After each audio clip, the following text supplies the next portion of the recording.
And everybody get into this live. Welcome, welcome, welcome. We are having a conversation. Give it a few minutes. I have two very, very special guests.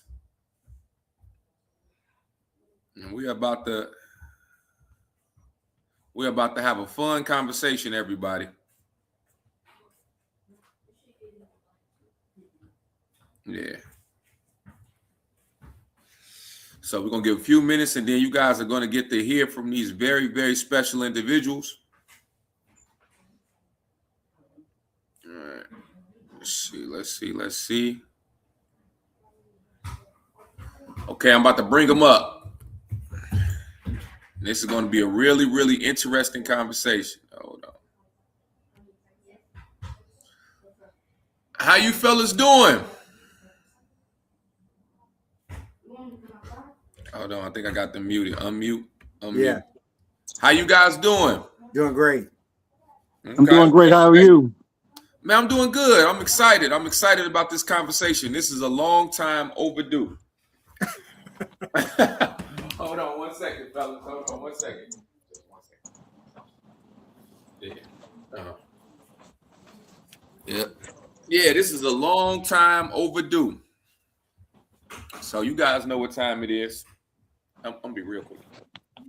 Yeah, y'all know what time it is.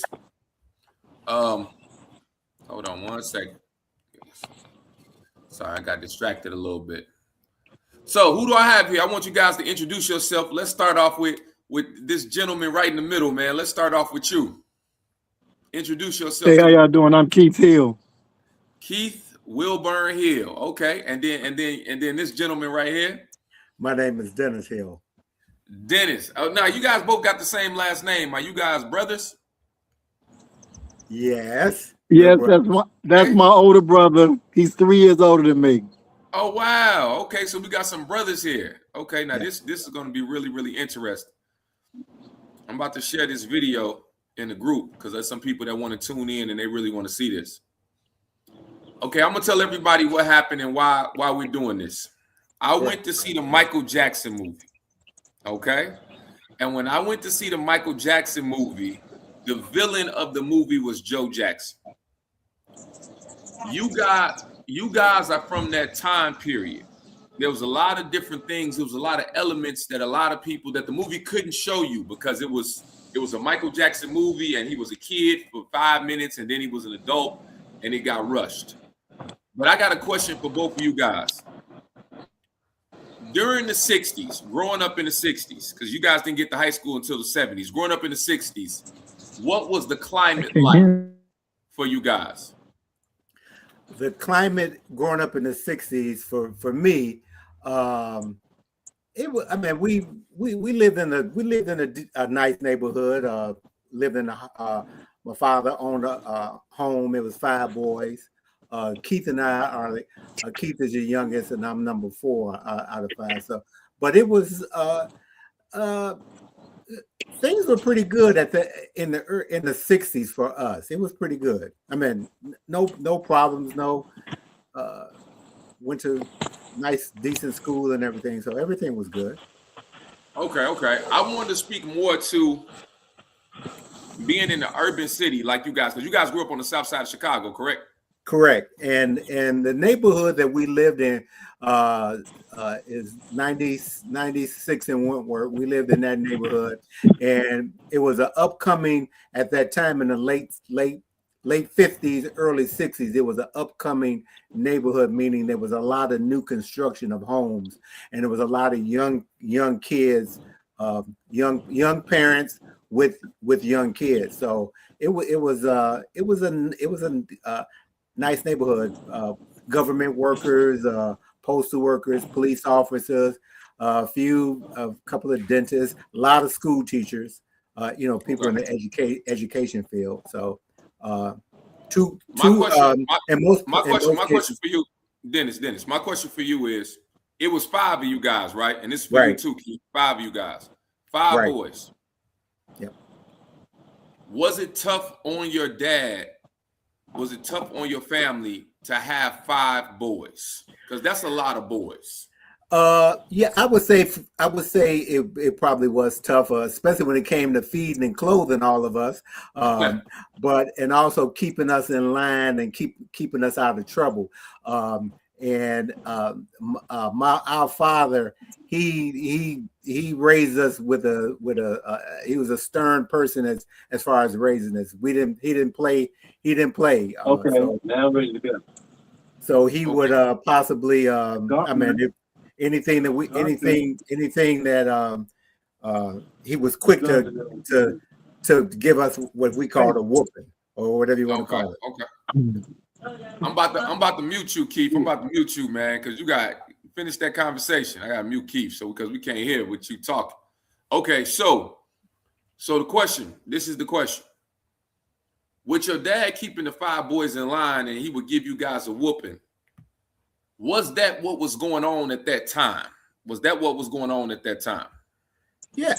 Everybody, it was going on in most families. The father was, I mean, as a matter of fact, there's stories about people getting whoopings for doing something wrong by their neighbor, and then the neighbor tells, "Well, I had to whoop your son for this or that." And then you turn around and got a second one from your parents, from your father. So hey, yeah, I mean that it wasn't.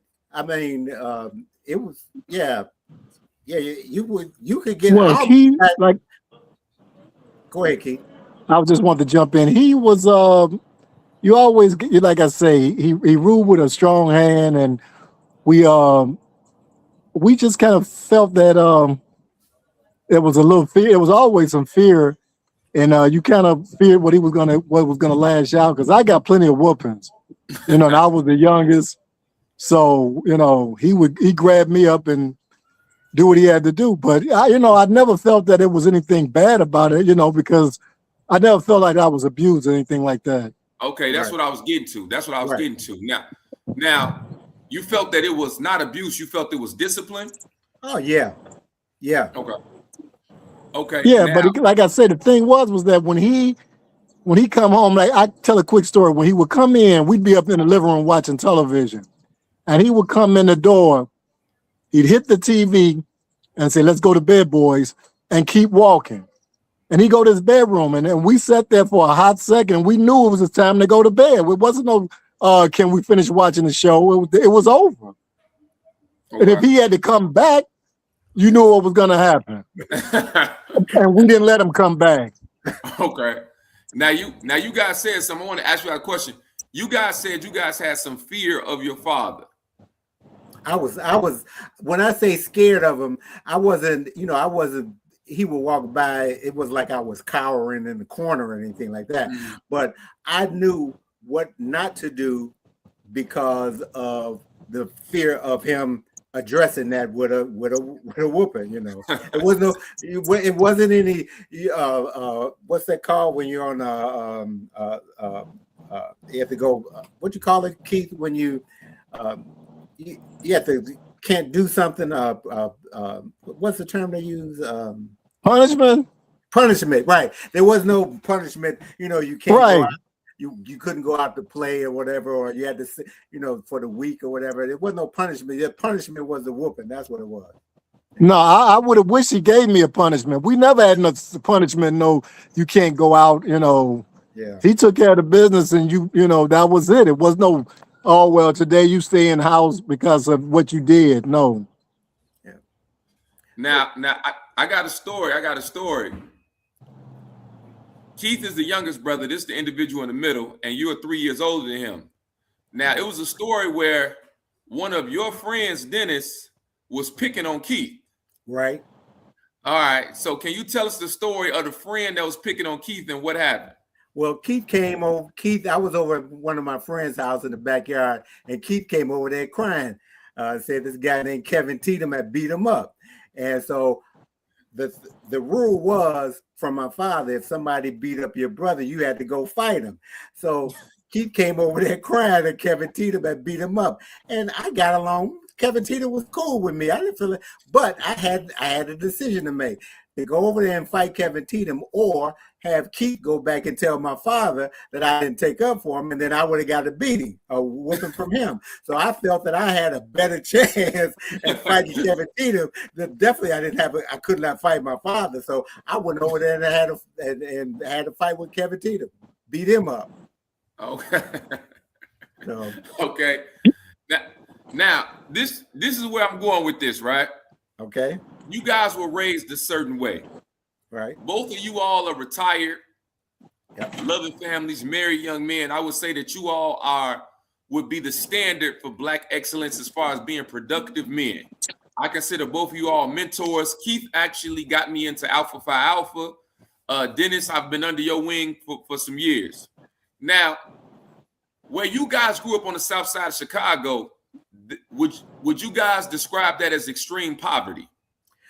Not in the area that we live. No, like I said before, you had the working parents. We grew up. A lot of homes in that, a lot of families in that area had a mother and father, and at least at the minimum, the father was working. A decent job, like I said, police officer or something like that, or yeah, I never felt that we were any type of poverty or nothing. I always thought I grew up, in a good household. I saw some people, I think, that I could see that to me that didn't have what we had, but as far as what we were concerned, I mean, we got hand-me-down clothes, but that was the norm then. Everybody got the clothes from your older brother, but the majority of the time, if that clothes that you got was, most of the time it was the dress clothes and things like that you took pictures in and stuff like that, because those clothes, they weren't worn out. So, but we never had was no poverty.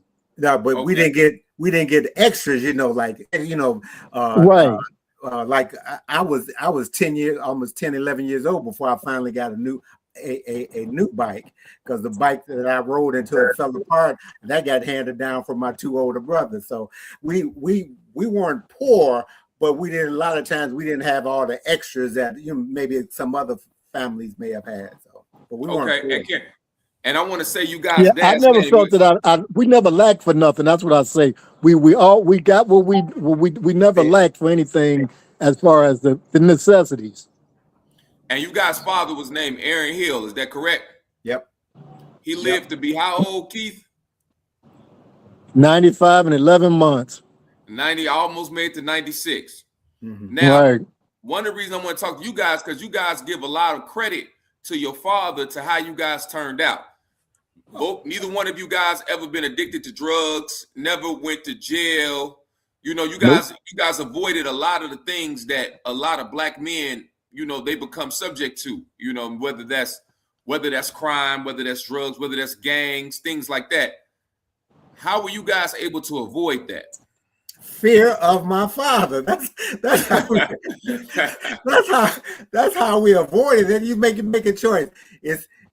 I tell people, I said I wasn't scared of the police. I respected the police, but I was scared of my father. If I did something, that I would have to suffer the wrath of Aaron Hill.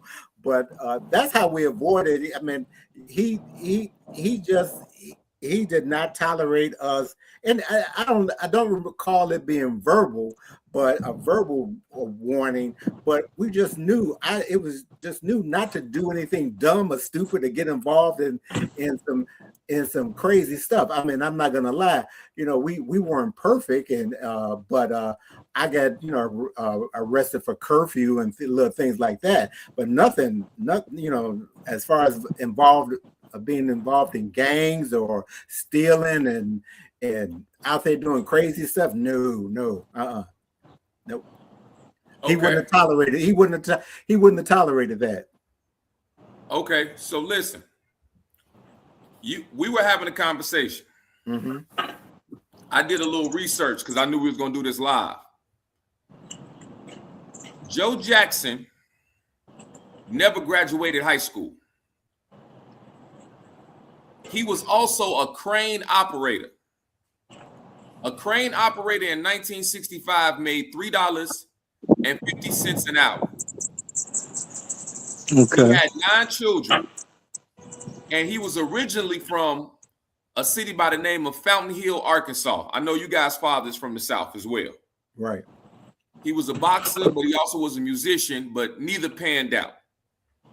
9 kids, Gary, Indiana, $3.50 an hour. How many options did he have as far as what he could provide for his children, in you guys' opinion? Well, Well, I mean, I think that he was being a good father by trying to lead them boys into down the right path. And I mean, when you got 6 sons, 3 daughters, you have to be tough on them, because, like I say, here in small town Gary, you know, like I say, they could have ended up in, jail, pregnant. The daughter's pregnant, the boy's on drugs, whatever. But he led them down a positive path. Okay, and he, Dennis. well, and he, if I recall, because I didn't see the movie, but from I known about a previous movie or whatever, he was a musician, and he didn't make it, but he saw this talent in his family, and so he decided that, hey, I'm going to do whatever I can to make these guys productive, musicians. They had the talent. He just had to. His goal was to nurture that talent and also keep them straight on the path that he saw for them in this entertainment field. They had the talent. He just needed to keep them on course, on his course. Also, I want to tell you guys this. I looked it up. At that time, it wasn't 8-hour shifts. It was 12-hour shifts. Okay. So he was working 12-hour shifts, and when he would come home, he would work on the routine and the music with his kids. Mm-hmm. I said something to you all. I said that, man, a lot of people see him as this strict parent, and he should have been more sensitive and shown his kids more love. And that it wasn't right the way that he raised them, and I liken it unto your father. It wasn't right raising them with such an iron fist and trying to keep them in line and go in a certain direction. And when I presented that to you all, what's your response to some of those people that say that? Well, my response was that was what Catherine Jackson was. That was her role. She was the one who was going to provide the nurturing and the love and the being the good cop to versus Joe Jackson's bad cop. So that was her role. That was her role. So they were. I mean, I can't say that Joe Jackson did. I don't think Joe Jackson did not love his kids just because he was stern. He just needed to do that in the love and the affection, or the. When you open it up, let me know if you just bring it back out. The shoulder the crown on. That's what Catherine Jackson was for. All right, Keith, what do you think about that? Well, I mean, I agree with what Dennis said. Our mother was like that too, because there was a time when my brother Russell was telling us about him and Aaron were in the car together, and they were in the back seat of the car. My father gave them some milk. So Aaron spilled his milk. That's my oldest brother. And my father turned around and popped it. He spilled it on Daddy. He spilled it on. He spilled it on him. That's what I forgot about that. He spilled it on him went down the back of his shirt or whatever. He smacked Aaron. And then when Russell was sitting up there, he held that milk. He was like, no, I don't even want no more milk. He gave it back because after he saw what happened to Aaron, he was done with that milk. He was, like I said, he might not drink milk today, but who knows? But the thing that my father did, but my mother she always said that she told her, don't you ever hit my child like that again. She was talking about what he did to Aaron. And she was that buffer, she wouldn't let him, just, like I say, to abuse us, anything like that. She'd stop him, but, she was the buffer of of the nurturing side. Okay. Yeah, because So, that was an accident on Aaron's part. But other than that, if there was stuff that we did wrong and he was going to whoop us, she didn't intervene. she didn't Right. intervene. Okay. She was never one of them ones like, don't, if you were wrong, she only, but she would nurture us, right, that, in other words, she'd basically tell you that you were wrong, so that's what happens. Yeah. Okay. So 6 boys, 3 girls, Gary, Indiana, 12-hour days. And what he did was he ruled with an iron fist. Now, in doing that, in today's society, he's viewed as a villain. He's viewed as someone that should have done things differently. You remove Joe Jackson from that situation. How do those kids end up? What direction do you see 9 kids in Gary, Indiana, without what you all know? We all know what Joe was doing. Without what Joe does, where do those kids end up? Well, I would say that they might not have, they could have ended up in, like I say, in jail or on drugs or whatever, not saying that that's all that, I mean, Gary was tough back then, so the streets would have been calling for him. Right. But I mean, they might have escaped it, but I mean, but that he made sure that they didn't get tied up in that stuff. Even if they weren't musicians, he was probably going to be the father to say that whatever y'all do, I won't be coming to pick you up from the police station or visiting you in the penitentiary. Right. Right. Yeah. But without a father, just a mother there raising 9 kids. Let's say Joe Jackson walked out. He said, "This is too many kids. I got this. I want to be. I'm going out to California to try to further my career or whatever like that." Oh man, they would have. Several of them would have got eaten up by the streets of Gary. That's definitely right. Yeah. So a lot of people say that Michael Jackson was the one that said that his father was abusive. I actually looked it up and found a quote from Michael Jackson in 2001 speaking at a university. And this is what Michael Jackson said. He said his father's harshness, as imperfect, tough kind of love, was meant to protect us from a life of poverty. That was a quote from Michael Jackson in 2001 when he's a full adult. He's not a child anymore. He was grown by 2001. Mm-hmm. And he said what his father did was protect them from poverty. The question doesn't become necessarily abuse. The question becomes, what does poverty do to young people? Extreme poverty. What type of effect does that have on young people? Well, I can what I can say to that is, when as you have a child growing, children growing up in poverty, and they see classmates, school people, other kids at school with this or that, and they could with nice clothes or whatever, nice toys, and they want that stuff too. And so then, if they can't get it, if their parents can't provide it to them, then that's when they start, well, I guess I got to take it. I got to steal from somebody. I got to beat somebody up and take their stuff or whatever. Or, so a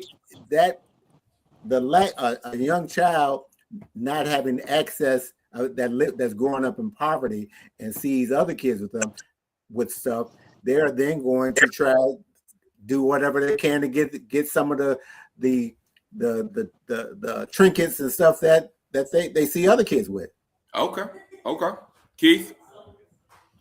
Yeah, I mean, you have to have those children understand that, life isn't easy. Those things are not just going to come to you, that you have to go out there and work for it. And that's what he was showing them. That's what our father showed us, that, you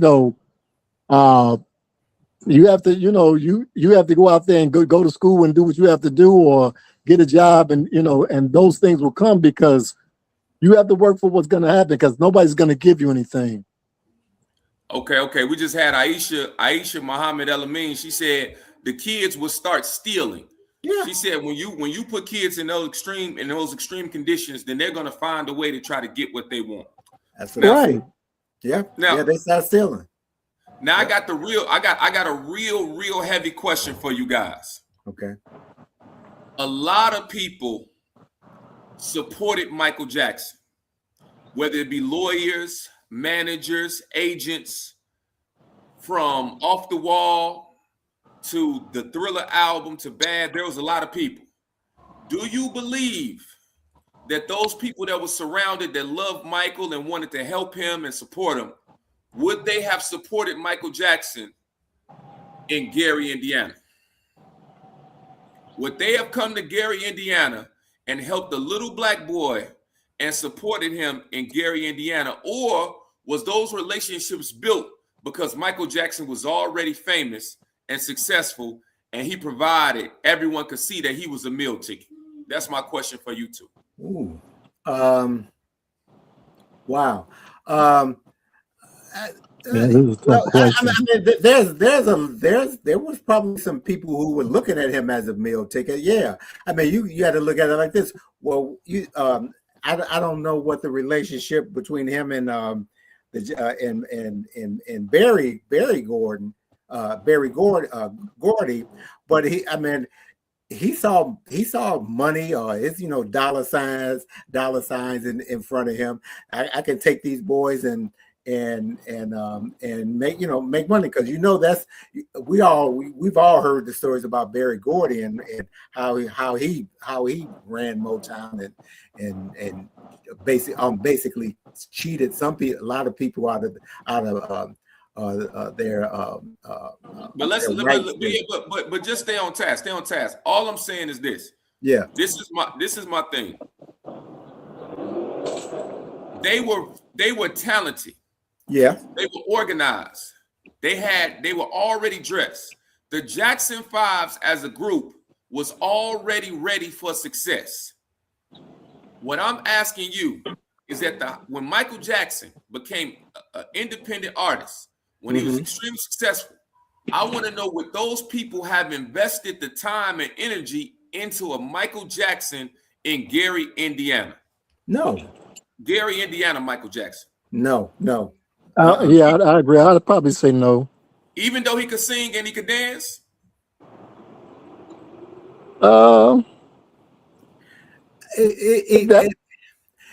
He would have had they weren't gonna come to Gary, Indiana. Somebody would have to take him out of Gary, Indiana. If it was just him by himself, somebody would have to take him out and put him in front of the people that are going to make him famous. And so if that was his father or the connections his father were going to make, yeah, but they weren't going to come to Gary looking for him. No, I don't care. What you say, Keith? Wait, let's let Keith go. Let's let Keith. What you say, Keith? I would have to agree with that. I mean, because there was only so much you can do in a small town like that. You had to get out and and expand your horizons. And the father did that for them. He knew that this steel town was not going to be where they were going to find success. Okay, and the reason I ask this is for this, right? When Joe Jackson comes up, and we could use you guys' father, Aaron Hill. When some of these guys come up, the thing is that, well, their parenting style. We need to change their parenting style. Joe Jackson, all of his kids became multimillionaires. It's not just about the money. All of them avoided jail. The one that got arrested was Michael Jackson, and we found out that he was innocent. During his trial, Joe Jackson was there every single day of his trial. Right. Joe was his manager. The question in parenting always becomes, do the ends justify the means? You remove that and you say, hey, you don't have to be famous. You don't have to dance. You don't have to sing. We're going to find another way for you Jermaine, Tito, Michael, Janet. We say we're going to find another way for you because this way is going to be too harsh. Would they have chosen the life that they ended up in, or would they have chosen a life in Gary, Indiana? They would have chose the life that they ended up in. They would have chose Gary, Indiana. No. Right.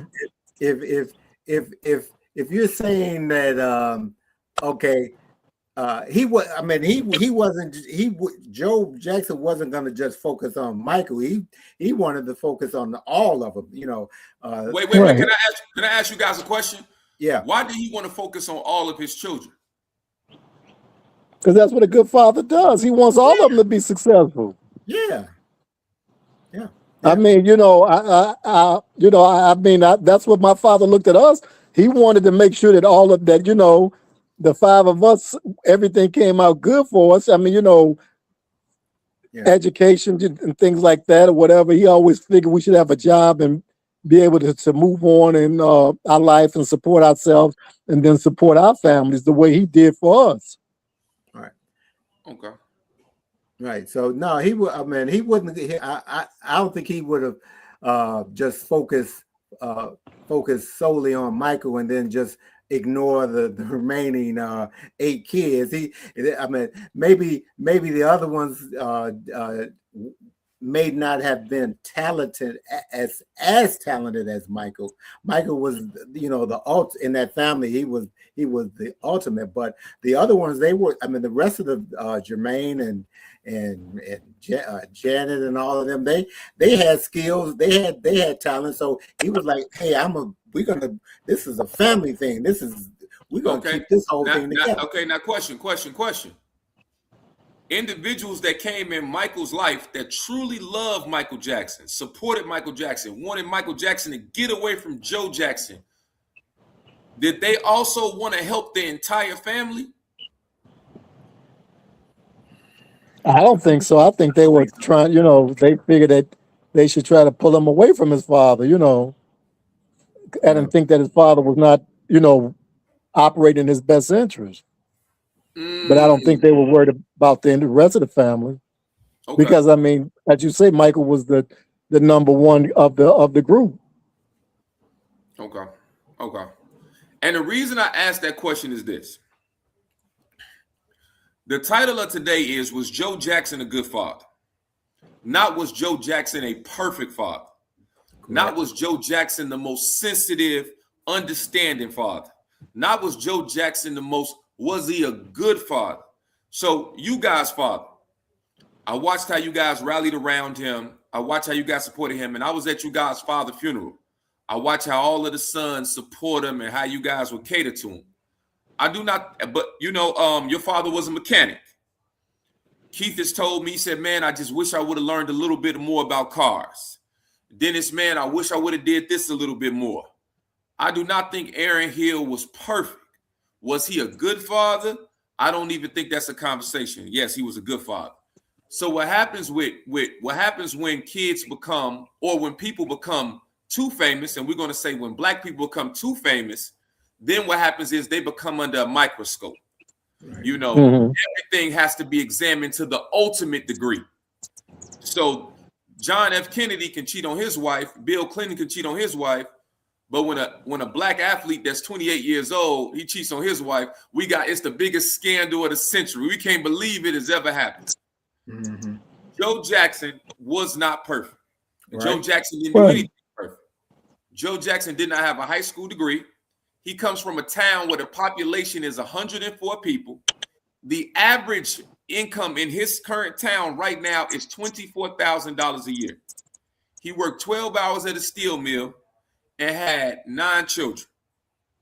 Each one of his children became independently wealthy, and they became what we call music royalty. Reby Jackson had a gold album. One of you guys had me look up the success of, was it Jermaine Jackson or Jackie? Which one had success? Jermaine had amazing success. Yeah, he did. Mm-hmm. What I'm saying is this. Would you consider a father that stays married, raising his 9 children to the best of his ability, would you consider pouring all of his extra time and resources into them, keeping them together? Would you consider that a good father? Yeah, he was a good father because he wanted to. He cared about his kids and he wanted the best for them. And he saw, like I said, he saw the talent in them, and he felt that they could make it. He was a good father as far as wanting to bring them out of the poverty that they were probably surrounded by in Gary, and he stuck to his guns to get his family up and out of there. And yeah, like you say, he wasn't perfect. He wasn't a perfect man, and he might have had, they might have felt that he might have been a little. They were stern on him. But remember that scene in the movie with the Temptations about when David Ruffin was, remember how David Ruffin, he left and he was a problem for the Temptations and stuff and this and that. And then when they did that reunion tour, and they David Ruffin said to Otis, he said, yeah, sometimes.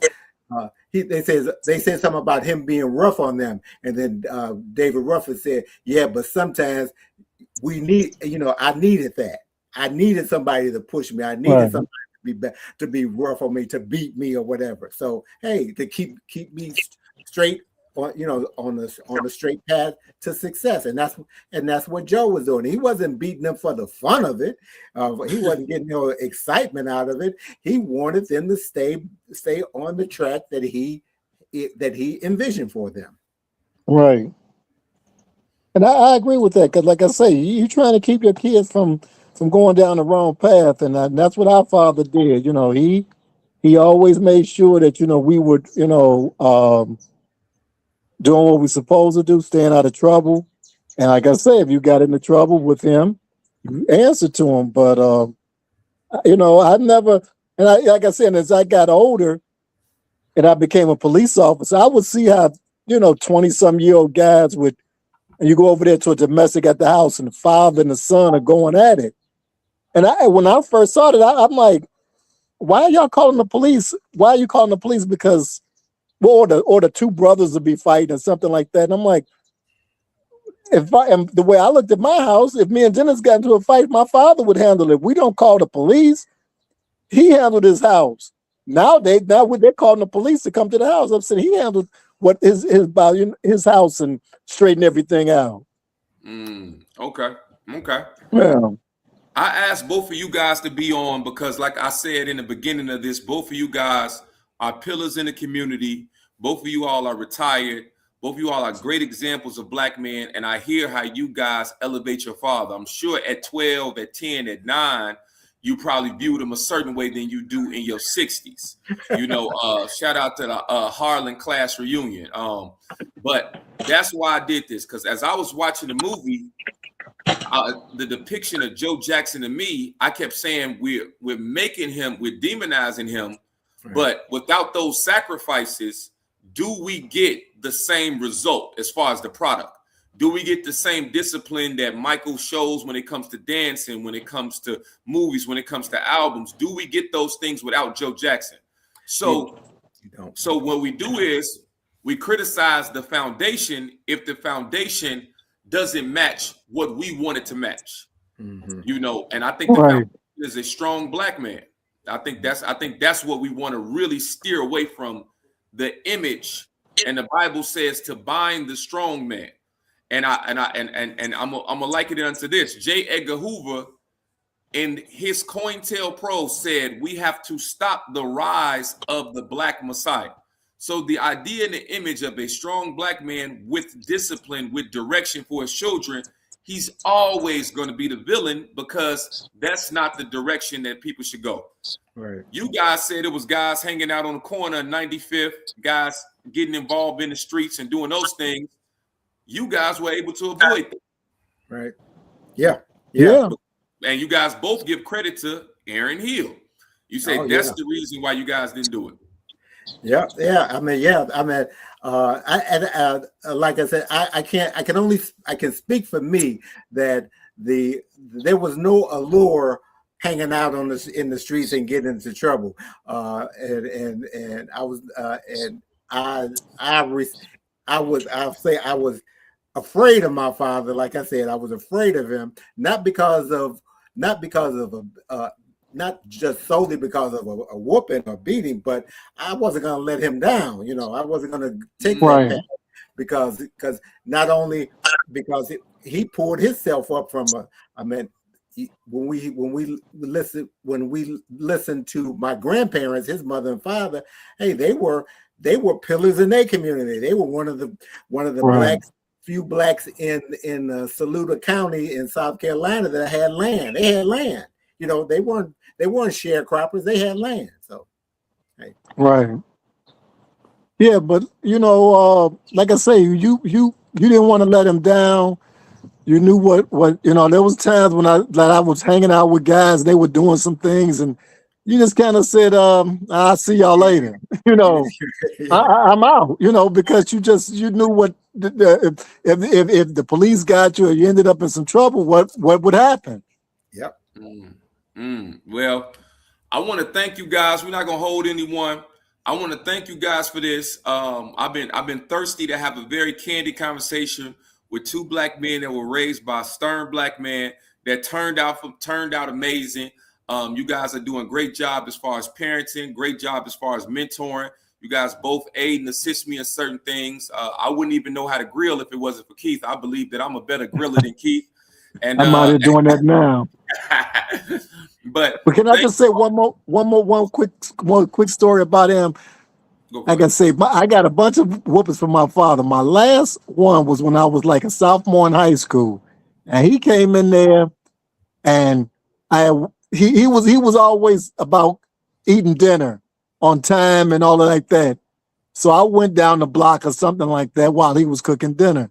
I come back, and he brings his belt at me and comes at me, and he hits me a bunch of times, and I was eating them hits up. And I said, I'm not going to cry. And that was the last time he whooped me. And after he hit me all them times, and I ate him up like Mike Tyson taking punches. But I said to myself right then, you're not going to make me cry. And then he was, like I say, he was kind of like, he got out of breath a little bit. And now here I am worried about him. Because I'm sitting up here like saying to myself, if he has a heart attack, how will I feel if I did, for what I did brought this on? And it really, that was the last time. And we both had a come to like Jesus an awakening. Yeah, a moment right there. Man, that's something, man. Well, Aaron Hill did a great job with you guys, with all you guys. I'm a huge fan of the Hill family. So I definitely wanted to. So I saw a lot of, not necessarily Joe, but I just saw a lot of that in the idea of the strong black man that wants his kids to turn out right. There is no blueprint on this. There's no right way. There's no this. There are the results of it. And people can demonize as much as they want. I always say, Rebe Jackson had a gold album. That Centipede album went gold. Jermaine, Tito. When you talk about different things, Janet is considered an icon. Right. Joe Jackson sacrificed a lot for that. You just can't hear nobody. In every circle, the greatest entertainer to ever live. Joe Jackson laid a foundation for his kids to build on that is still being built today. Yep. So good job. He did a good job. All right. Yep. So I wanted to have this conversation with two men that I respect, that also had a father that I respect. And you guys got some very funny stories, man. Who got one more Aaron Hill story before we go out? Who got one more Aaron Hill story? I got one. I got one real quick. Me and Keith we have different versions of it. I don't know, but all I know was that my father was working. He was trying to sleep, whether it was nighttime or whatever. And Keith says that it was the afternoon, and Keith came home from from school and it was changing his clothes, but Keith was in there in the room making noise and woke my father. It was waking my father up. He came out there and caught Keith in his underwear, and he whipped the dog mess out of Keith, and he had all these whelps on his leg, and those whelps stayed with him for about 2 days. When he went out in the street, he would show people his battle scars from my. Yeah, he got me good. He caught me in, like I say, changing from my school clothes to my school clothes to my play clothes, and that was in his top 10 of taking care of me, you know. Right. Yeah. Well, we thank Aaron Hill. We thank Aaron Hill for his sacrifices. Without him, you know, you guys wouldn't be in my life. Both of my clients, these are two of my clients, and like I said, these are two guys that there's no secret I look up to and I hold in high esteem, and definitely mentor me and give me great direction. Beautiful wives. You know, I got both of their wives' numbers in my phone. So, you know, beautiful kids. I got all you guys' kids' numbers in my phone too. So we are very, very close. So thank you all for the time. Everybody tuned in. Share the video. Some interesting facts. I want you guys to go over that. So gave out some interesting information. And thank you guys for your time. And I appreciate that. All right. And Keith and Dennis, thanks for having me. I'm about to end the live. I got something to tell you guys. So you guys just stay on. I'm gonna end the live, and then you guys stay right there. Man, I'm so excited. Been wanting to have that conversation since I seen the movie. I wanted to talk to some people from that time that understand the climate, understand what was going on. There's so much misinformation out here, and it's just deeper than, oh man, Michael Jackson got a whooping and Joe Jackson. This is deeper than that. It's about fatherhood and it's about direction. I don't know what it was like. I don't know about working 12 hours in a steel mill. I don't know about making $3.50 and 9 kids and the pressure that has on the family. But I looked to those two individuals because I've heard a lot of their stories and I've heard how they lift their father in high esteem, and I wanted to have this conversation. So appreciate you all for taking some time to tune in. So much. Thank you, Aisha Muhammad El-Amin. You know, a person I give a lot of credit to. So much credit for certain sacrifice that she made, not just as a mother, but just as a leader in her community as well. And I base a lot of the things I do off the relationship I have with her. So we appreciate you dearly. You can see I didn't put on the cover of newspapers. You know, I shout out on all my speaking engagements. So we love you, Aisha. And we're gonna end the stream. And thank you all for tuning in. Thank you. Take care. Talk to you later.